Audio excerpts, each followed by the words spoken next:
في حلقتنا اليوم نتناول فيها عبور عروس من الوطن إلى المحتل من جولاننا، إضافة إلى مادة إنسانية ولقاء مع السيدة وسام الصباغ التي التقيناها داخل المستشفى وعلى سرير المرض، وسلطات الاحتلال الإسرائيلية تمنعها من رؤية ذويها وأهلها داخل الوطن، إضافة إلى مادة حول الذكرى 25 لاستشهاد أم الجولانيين الشهيدة الأم غالية فرحات. كونوا معنا. ربع قرن على رحيل الشهيدة الأم غالية فرحات، ولم ننسى ولن نسامح. بهذه الكلمات عبرت إحدى حفيدات الشهيدة غالية فرحات اليوم من جانب ضريحها في الذكرى 25 لاستشهادها.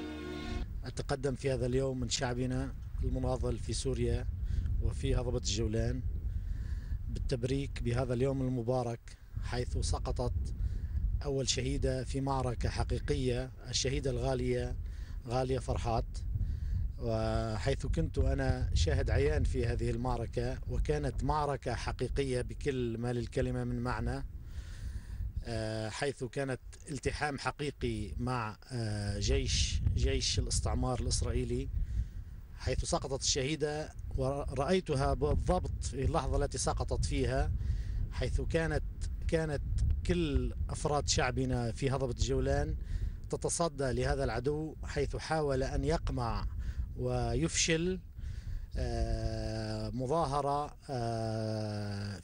في تاريخ 1987 بتاريخ 8 أذار 1987، وسقطت الشهيدة نتيجة إطلاق نار من العدو. وفي هذا اليوم أناشد شعبنا في سوريا الحبيبة أن يقف يدا واحدة في وجه المؤامرة الدنيئة التي تتعرض لها سوريا في هذه الأيام، وأقول وأناشدهم أن يقفوا صفا واحدا خلف قيادتنا الحكيمة برئاسة السيد القائد بشار الأسد المناضل الأول في سوريا وفي العالم العربي. انطلقت المسيرة من ساحة القرية متجهة نحو ضريح الشهيدة، فيما رفع أحفاد وحفيدات الشهيدة صورها وصور السيد الرئيس بشار الأسد والأعلام الوطنية وباقات من الزهر.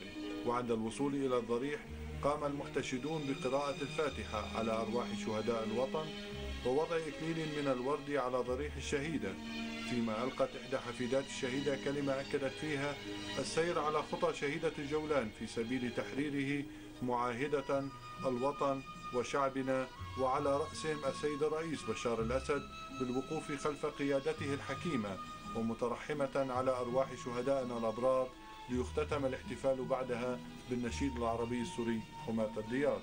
نحن اليوم نقف وقفة صمود وتحدي ضد الإرهابيين الذين يريدون الدمار في سوريا الحبيبة، ونقف وقفة عزة وكرامة تحت رعاية الدكتور بشار الأسد. وها نحن اليوم نقف ونصرخ وننادي على أعلى من نبرات صوتنا إلى مشاعر إن عدمت من الإنسانية أن تقوم على صحوة الضمير وتتذكر ما قدم لهم سيادة الدكتور بشار الأسد من إصلاحات. ونحن اليوم نعاهدك يا سيادة الدكتور بشار الأسد أن نكون لك الجند الأوفياء لك ولقيادتنا الحكيمة ولجيشنا المفدى. وفي هذا اليوم العظيم، يوم 8 الآذار، يحتوي على 3 مناسبات عالمية: ثورة 8 آذار المجيدة، وعيد المرأة العالمي الذي يحتفل به كل العالم، وسقوط الشهيدة غالية فرحات في أرض جولان الحبيب على أيدي الصهاينة، لأنها هي عروس الجولان وأول شهيدة سقطت على أرض الجولان الحبيب. اليوم يوم المرأة العالمي وذكرى الشهيدة غالية فرحات. نحن بدنا نقول شغلة للرئيس بشار الأسد، إنه نحن بنحبه وبنترحم على الشهداء العرب، ومشي ونحن ماشيين وراك.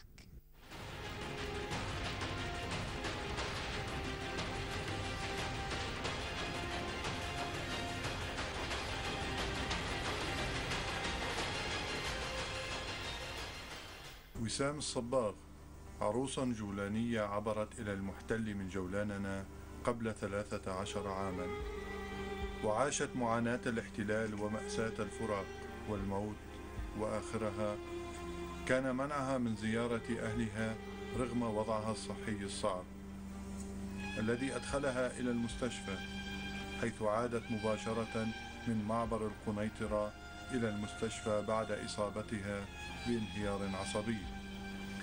واليوم لا تزال تصرخ من على سرير المرض، لعل أحدا يسمعها، وبكلماتها البسيطة اختصرت لنا قصتها، حيث قالت: إذا توفي والدي ولم أودعه، ومرضت أمي ولم تجدني بجانبها، واليوم وضعي الصحي صعب جدا وممنوعة من زيارة أهلي، فهل ينتظرون حتى أعود بتابوت لأهلي حينها تكون حالتي تسمح بالعبور؟ أنا وسام الصنباط، تجوزت من الشام 98 عام الشمس، أخذت ابن خالي، وعقب جيت بسنتين توفى بيي وما شفتوش طبعا،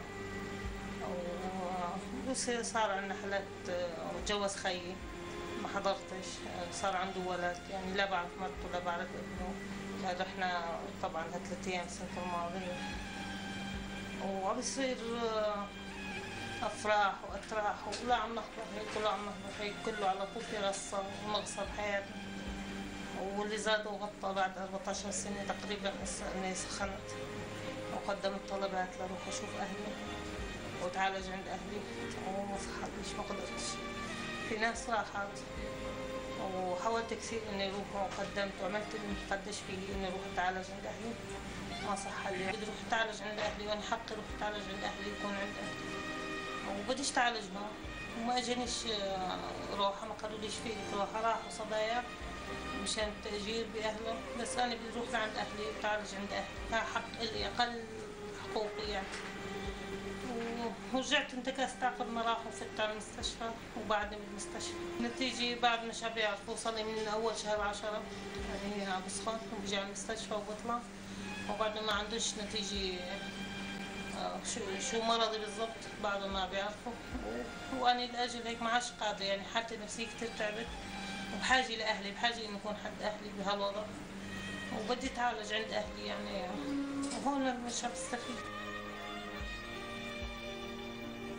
وكمان تقريت لأمي، يعني أمي صافني كتير هنيك، إنه إذا أنا يعني بينفعني إياها واثنين ما نفع، قالوا حالات إنسانية، وقدمت لهم تقرير طبي لأمي عاملة عملية، ورجعت قدمت تقرير طبي إلي، الأوراق كلها طبعا المستشفى من شهر 10، يعني بيستنوا لموت إنه يبعتوني ميتة لعند أهلي. أنا طلبي الوحيد إني أشوف أهلي قبل ما يصير لي شيء.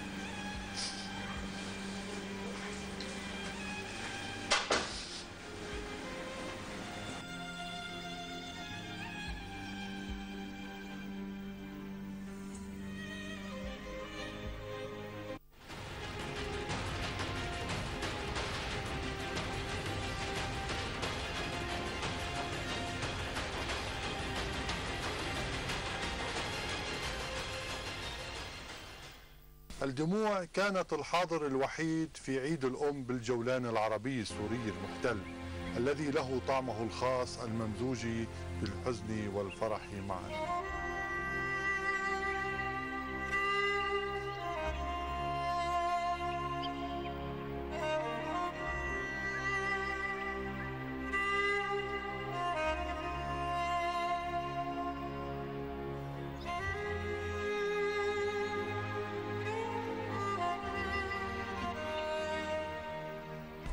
عبد الكريم من مدينة دمشق بسوريا الأم.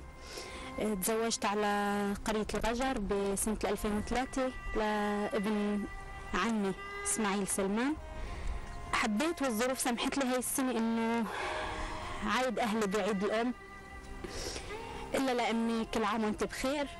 صورتك 8 سنين ما بتغيب ولا دقيقة عن مخيلتي ولا عن بالي. صورة كل أهلي طبعا، الأب والأم ولاد إخواتي اللي 8 سنين، حتى نسيت كيف أشكالهم اللي كانوا صغار صاروا شباب وصبايا. كان في منهم أشخاص اللي ما كانوا خلقانين وما سمحت له الظروف إني أشوفهم. حبيت لكم من كل قلبي كل عام وأنتم بخير، إن شاء الله بينعاد علي وعليكم بكل خير.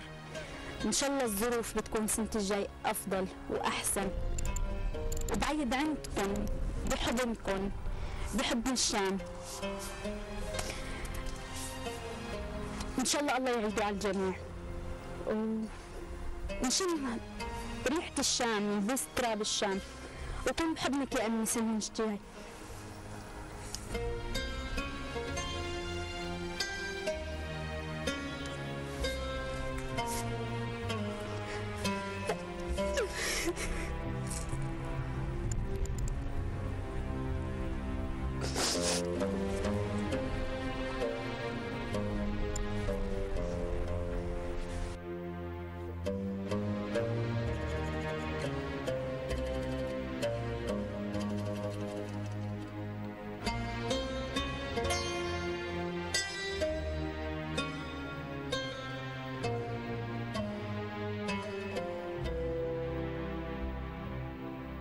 أنا هند قسام من جرمانة.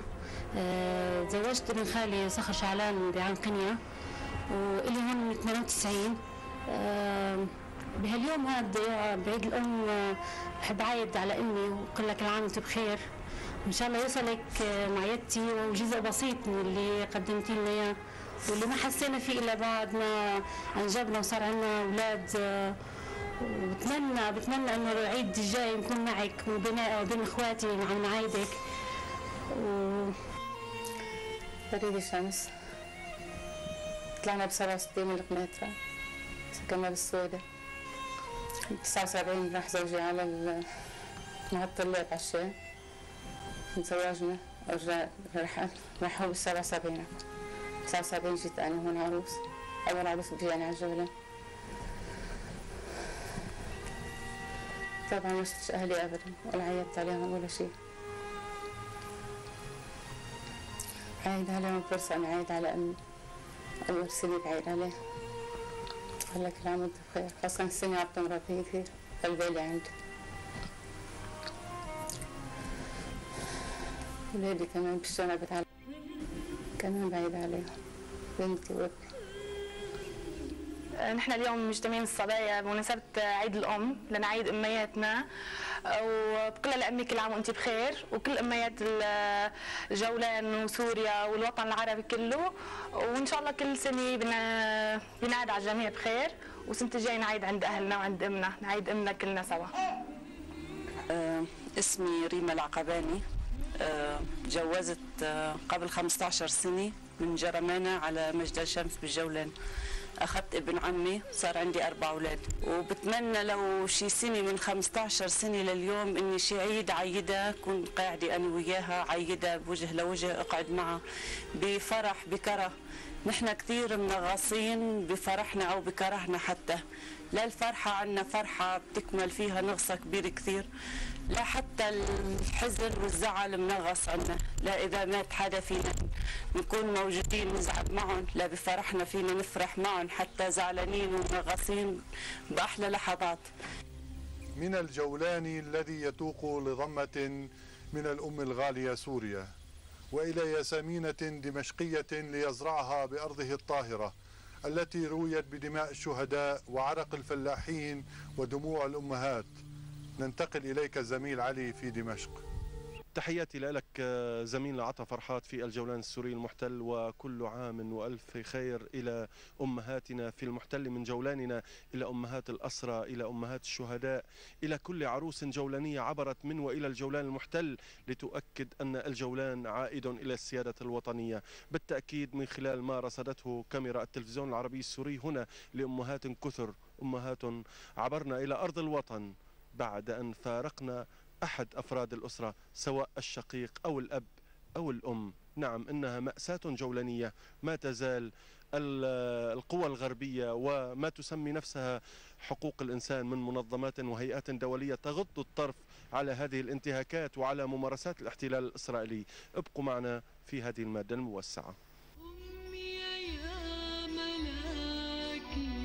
يا حبي الباقي إلى الأبد. بدي أعيد أمي والتيتا، وبدي أعيد كل أمهات الجولان، وبدي أقول لهم كل عام وهن بألف ألف خير. بدي أعيد كل أهالينا اللي هون واللي بالجولان بهالمناسبة الحلوة، وبدي أقول لهم كل عام وأنتم بخير، وإن شاء الله أفضل يوم تتحرر الجولان. كل عام وأنت بخير يا ماما. عام وأنت بخير يا أحلى ماما، وأنا بحبك كتير.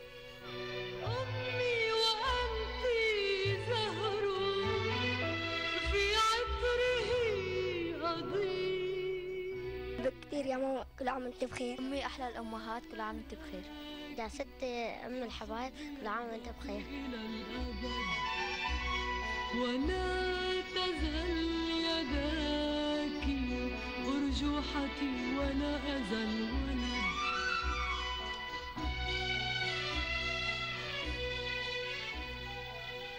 قلوب جولانية كثيرة نزفت حبا للقاء الأهل والأحبة وعناق الوطن، كل الوطن.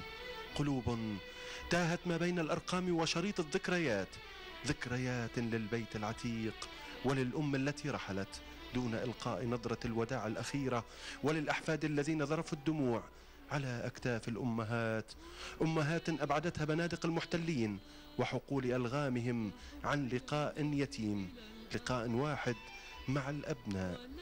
نعم، إنه الجرح الجولاني المفتوح الذي لم ولن يلتئم إلا بعودة الجولان، ذاك الطفل المدلل، إلى أمه وأمنا جميعا شآم العرب والتاريخ.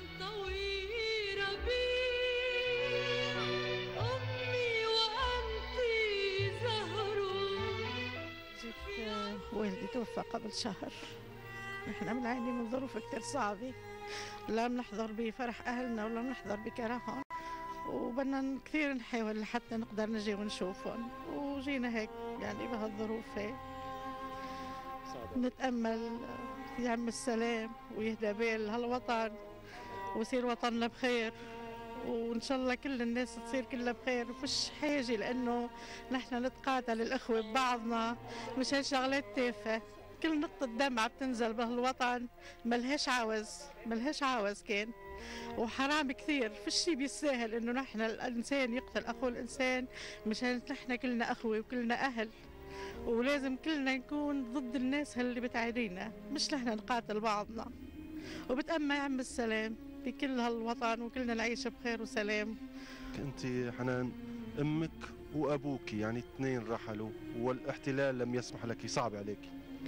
صعب كثير، موقف كثير صعب، يعني إنه ما تحضر بين أهلك، ما تحضر جنازة أبوك. يعني على العلم نحن بنقدم طلبات يوم بيمرضوا هيك، بس ما في مجال للنقاش، يعني بس ليموتوا بينظروا بعين الاعتبار انه ممكن يبعثونا، وهي عبور لنحسد عليه. شو رح تعملي بس توصلي؟ تروحي تزوري قبر؟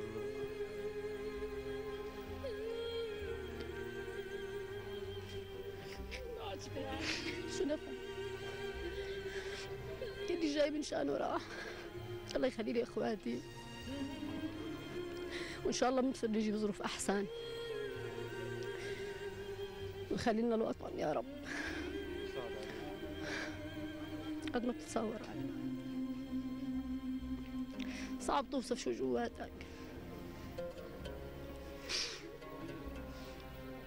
الحمد لله جيت وبشوف إخواتي هسه بخير وسلامة، بيجي وطني بحاجة عن جد سنجي عليه نحن. حبيب قلبي، عمري يعني حاولت كثير اجي لاقشع وما قدرتش. الله يخلينا هالوطن ويخلي لنا الرئيس، وان شاء الله الغيمة تزيح عنا ويضل وطننا بخير، والله يرحم كل شهداء الوطن ويحمي لنا الجيش ان شاء الله. احلام جريرة من السويدة. مين توفى لك؟ توفى لي الوالد، قدمت كثير لاجي اقشعه وما قدرتش اجي اقشعه، ما سمحوا لي. يعني اول مشوار بطلع على سوريا من 6 سنين، مثل الشهر هذا فت على الجولان، وها اول مشوار بطلع بوفاة الوالد. صعب كثير مش شوي. قال لك ما شفتيه؟ بنت عمي اخت جوزي صار لي 4 سنين ما شفتهاش. طالبة هي هون، وصلنا 5 سنين ما شفنا بعضنا. كثير صعب البعد عن الوطن، كثير صعب. الوطن غالي واغلى من الولد، والله يحمي لنا الرئيس، وان شاء الله يا ربي الغيمه تزيح ويضل وطننا بخير، ونحن متاكدين انه وطننا بخير الحمد لله. خالي انت جاي لاسباب انسانيه ما؟ نعم، أنا توفى خيي كمان، هي بنت خيي احلام وما سمحلناش. صارت حالة إنسانية، ومن جانا خبر إنه متوفي قدمنا طلبات وسمحوا لنا، عمل إنساني يعني. يعني مبسوطة على مجيتك على الوطن؟ معلوم، حدا بيجي لعند أمه مثلا بيكونش مبسوط. الله ينصر الوطن ويحيي الشعب ويحيي الجيش ويوفق لنا إياكم ويخلي لنا إياكم ويخلي لنا الرئيس. ونحن ضد الشيء اللي صار كله هذا. كل أهل الجولان بيسلموا عليكم، شباب واختياريه وصبايا نشوف حالنا بصمود ابناء الجولان. الله يسلمك يخلي لنا اياكم، هن ما حملونا غير السلام. كل هالشباب اللي كانوا عندنا بالساحه كلهم سلموا عليكم. هنا تعانقت قلوبهم التائهه والتأم شملهم وسط دموع ذرفت لشقيق غيبه الموت، او ام رحلت الى السماء وابعدت ابنتها عنها لاشهر، وهناك كانت ام تنتظر ذويها، وعندما جاءوا لم يجدوا إلا بقايا من عبقها وذكرياتها وحنانها الراقد تحت التراب. للأسف لا في قلب رحمة ولا في ضمير ولا في معاملة إنسانية ولا في حياة ديمقراطية حسب كيف بيدعوا كذابين. فيش حياة ديمقراطية. بعد ما مات خيي ولو 40 نهار خيي مات، بعضوني يا خالتي بعد كل رجاء وبعد كل حشومه وبعد كل وصايط وبعد اللي بيسوى اللي ما بيسوى قلنا لو سالناه. وحداني يا اخوك وخيي وحداني وما إلي غيره يا خالتي، وما إلي غيره لخيي. صعب عليكي هلا تطلعي لهني؟ كثير علي. فوتي على بيت بيي هسه كاني لو اني ميته هون علي يا خالتي. بشوف هسه فوتت اللي بعد ما كان خيي يجي يلاقيني بالقناطي هوني، وروح أنا لعنده على بيته وهسه لاقي حيطان البيت يا خالتي. قديش تدخلت أنا هون قلت لهم بس اسمحوا لي خلوني أروح على المستشفى بس المسوا لمسي أو أحط شفافي على بوزه بس اتوجع منه ورجعت لحياتي. اتقبلوا ما في حاجة هون يا خالتي. وعلى كل حال يا خالتي أنا بطلب من الله إنه إليه وخالقي عن كريم وما يكونش بعيد، يبعث السلم والسلام بالشرق الأوسط وتتحرر هربة الجولان، ودولتنا الله ينصرها ورئيسنا الله ينصره، والله يجيبها بجانب اللي كان سبب سوريا، والله لا يوفقهم كل أعوان الاستعمار، والله يهلكهم بحق ما أنا قلبي مجروح يا خالتي. شو رح تعملي بس تطلعي هلا؟ عمل شيء لسوريا وغثى بالها واخذ قرش على جنب السوريين، ان شاء الله بياخذ على اولاده، ان شاء الله بياخذ على قلبه. كل انسان اخذ قرش على جنب السوريين. خالتي انتم بالجولان بتدركوا حجم المؤامره على الوطن؟ كل شيء ندركه وكل شيء نعرف انه مؤامره، والها زمان المؤامره عم تنتني لحتى نفذوها الاعوان العمله الخاينين.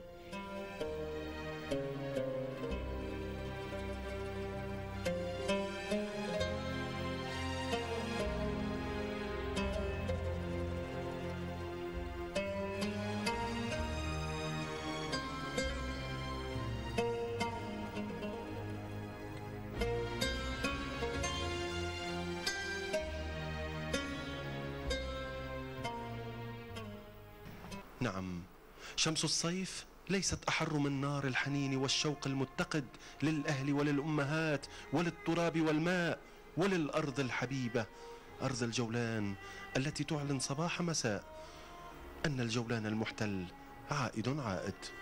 من جانب ضريح الشهيدة غالية فرحات حيث تمثلت قمة الوفاء للوطن وتراب الوطن.